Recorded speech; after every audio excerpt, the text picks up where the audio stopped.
Xo'sh. Tak, yaxtada VIP yaxtada Beli ostrovga keldik. Bu yerda hamma ovqatlari ichida oshxonasi bor. Lekin mana bu orolda ichida yurishga ruxsat bermas ekan. Faqat bu yerga kelib, mana bu yaqin atrofdan cho'milib ketish mumkin. Faqat bizani olib kelgan yaxtalar shunaqami desam, qolganlar ham xuddi shunday. Mana bironta yaxtani ichidagi odamlar bu orolda ichiga o'tib yurgani yo'q. Haqiqatan lekin dam oladigan dengiz ekan, suvi sho'r bo'ladi, dengizni suvi sho'r. Baliqlar juda xilma-xil ekan. Uzun mana bu baliqni ko'rayotgan bo'lsangiz ekan.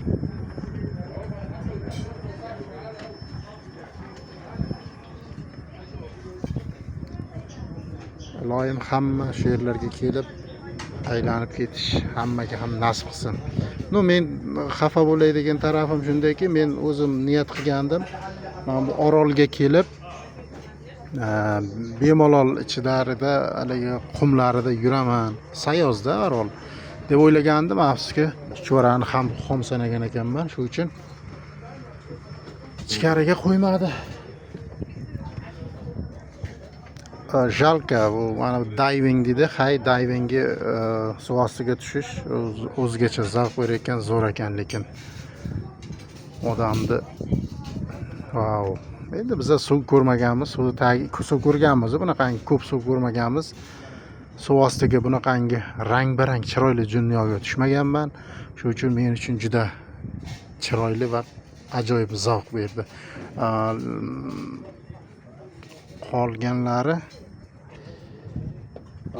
uncha qiziq emas. Xullas, plus minus taraflarini ana dalsha aytaman. Bu bizda divingchi.